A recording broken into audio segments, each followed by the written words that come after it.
Madame la Présidente, Madam President, members of Parliament, Luxembourg, birthplace of Robert Schuman, homeland of 3 presidents of the European Commission, and host country to EU institutions, amongst which part of the European Parliament.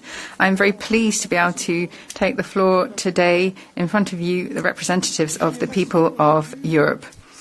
Prior generations could hardly have imagined this moment. A Luxembourgish Prime Minister speaking on French soil in a former European town to the elected representatives of 27 European countries, united by EU treaties and inspired by shared dreams and ambitions.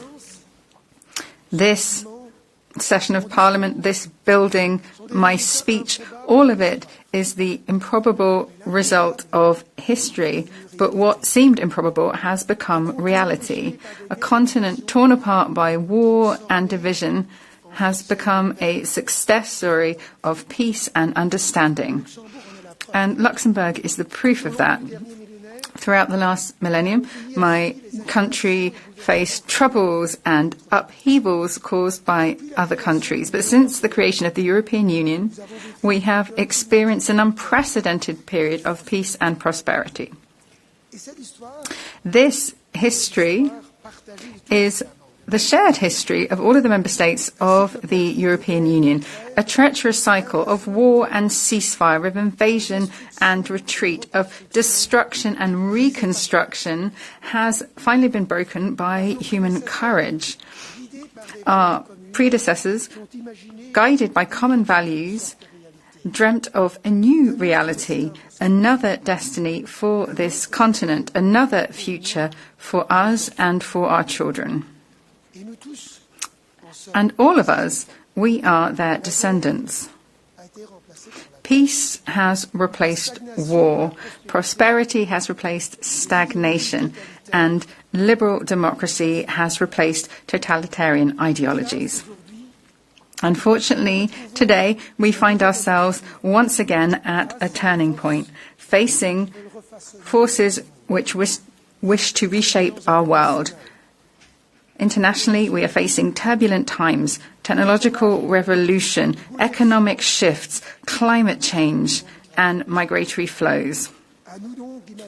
It is up to us now to dream of a future for our children. And that does not happen by abandoning our values, but by renewing them. It is through these values, liberty, democracy, rule of law, that we will create Europe. This is what makes up Europe, our Europe. Our identity goes beyond simply geography. It is made up of our history, our culture, but particularly our shared values and convictions. It is a choice. It is more than a marriage of convenience.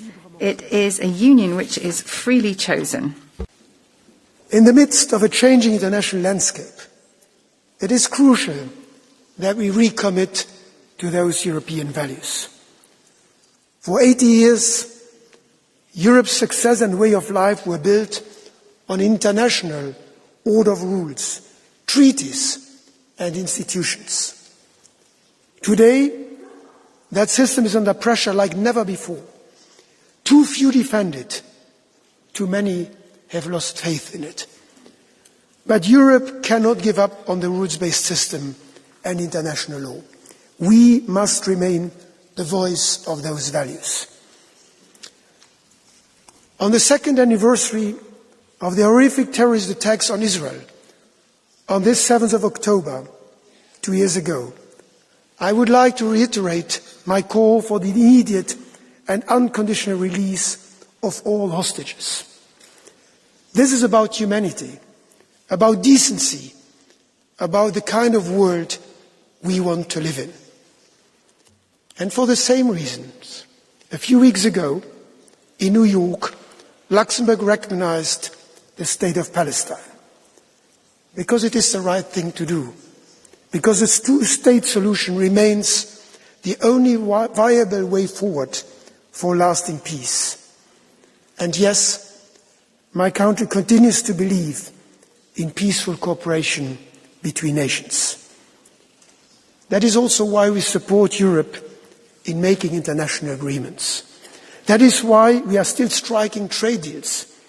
And that is why countries are still working hard to join our union. Because the values we stand for remain attractive.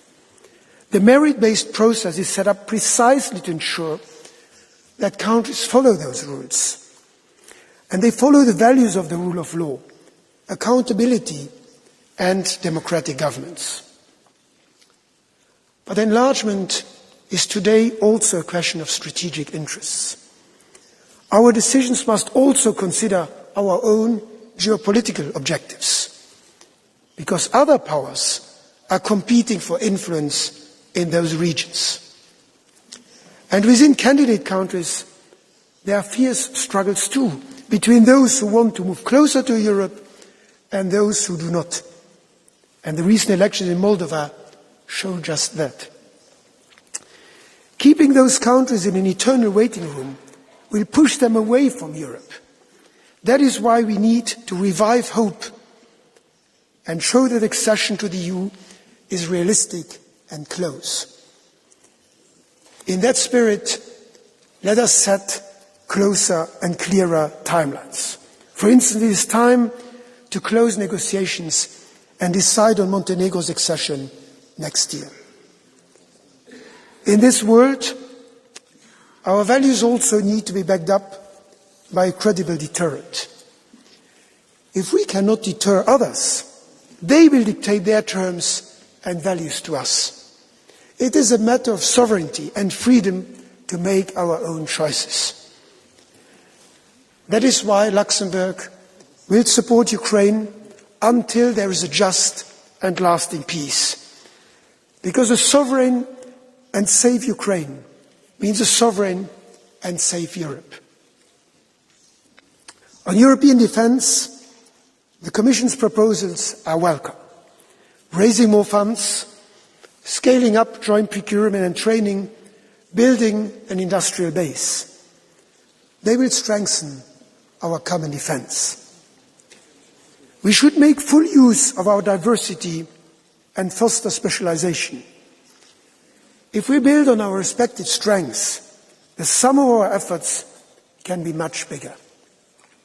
For instance, my country's world-leading expertise in secure satellite systems can be a contribution that benefits the security of Europe as a whole by being, for instance, part of the defence space shield.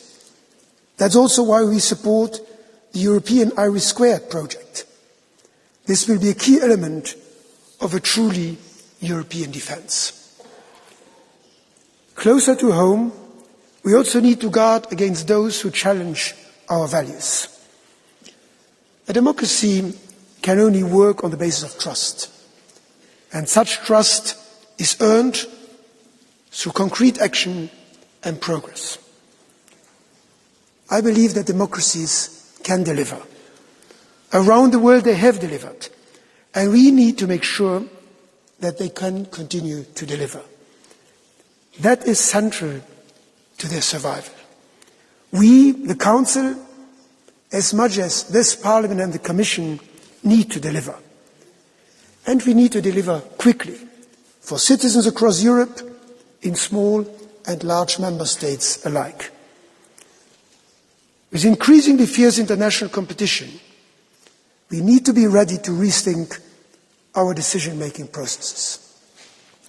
We should revisit the idea of a Europe of concentric circles, with a smaller core group of member states that would be more integrated, always allowing others to join this core group when they wish to do so.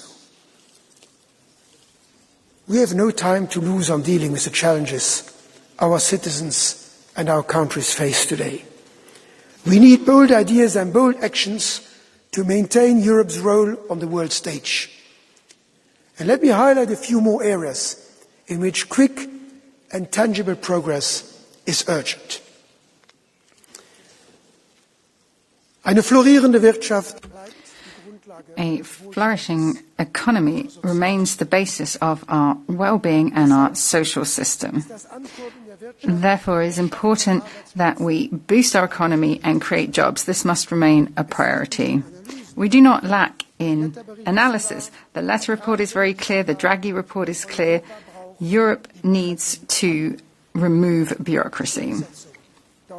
The implementation sometimes lasts too long.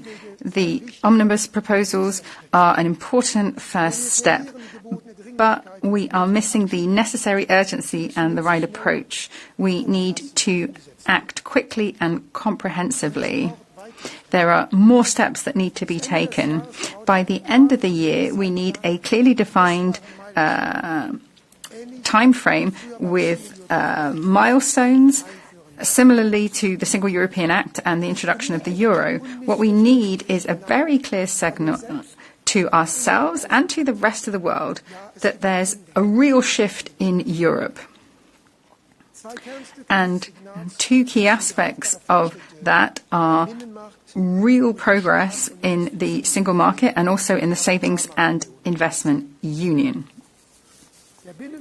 The single market is the motor that drives the European economy, whether it's a harbour in Rotterdam or Antwerp, or the automotive sector in Central Europe, finance sector in Luxembourg. European economy flourishes where it can act seamlessly across borders. We need to focus on removing technical obstacles. They might seem benign, but they can cause real problems for everyday life. For example, territorial supply constraints. Every year, that brings an extra cost of 14 billion euros. Or the fact that we have different consumer protection regulations that particularly affects our small and medium-sized companies that have to run supply chains across borders. So these types of steps we need to take that can only be done through European cooperation between member states, but also between Parliament and Council. Strengthening the single market needs to go hand in hand with tangible steps forward in the savings and investment union. Here we need an action plan with targets to help make investment in Europe more attractive. So this can be done through a massive simplification of level 2 and 3 tax, by reducing national gold plating, by having a better management of our existing investment products, particularly pension products, by simplifying access to investment opportunities, and to enable securitization for all. With these and other measures, we can help revive Europe as a place for business. We can create growth and jobs, prosperity and tax revenue. And with all of this, we can tackle the challenges we face from security, defense, social policies, climate change, digitalization. The single market needs to remain open. This is a historic achievement with a Luxembourgish name, Schengen. As well as economic trade, Schengen is a clear testament to the solidarity and tolerance of European citizens. It's an expression of peace in Europe. Wars can shift borders, but the lack of borders is a clear sign of lasting peace. If we have a long-term return to border controls, this would not just be negative for our economy, but it would be a step backwards for the whole of the European project and the values that it embodies.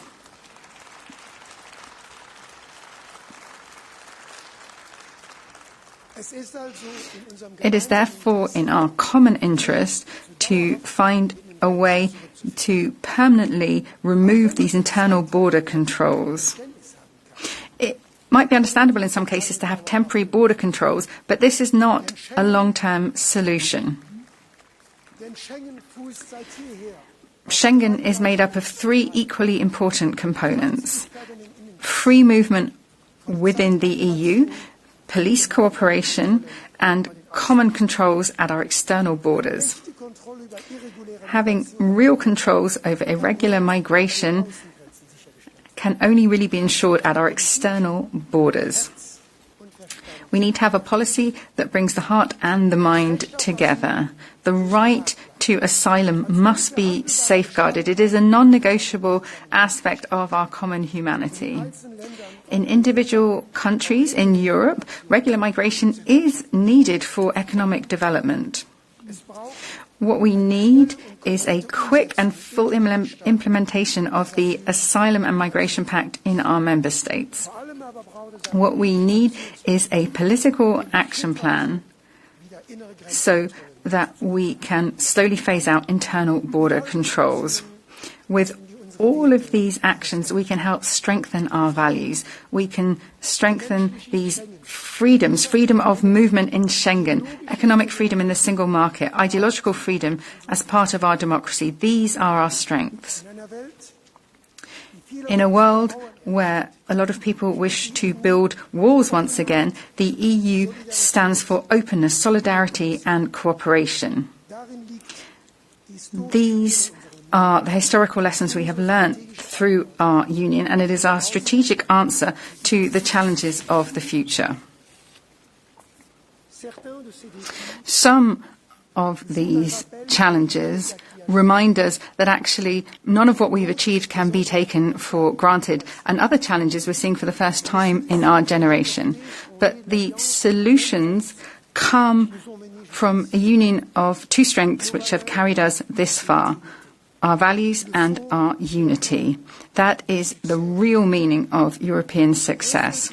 A country alone, no matter which country, cannot overcome these challenges, whereas no challenge cannot be overcome if we work together.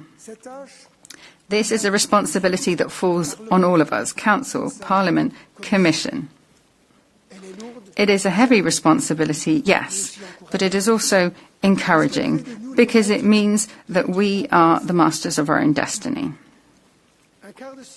A quarter of a century has passed in this new millennium, and we need to ensure that now is the time of Europe, a time of imagination, where we take on the ambition of previous generations, a time of courage, where we dare to open a new chapter in our common history, a time of determination, where we use our common values to benefit our citizens.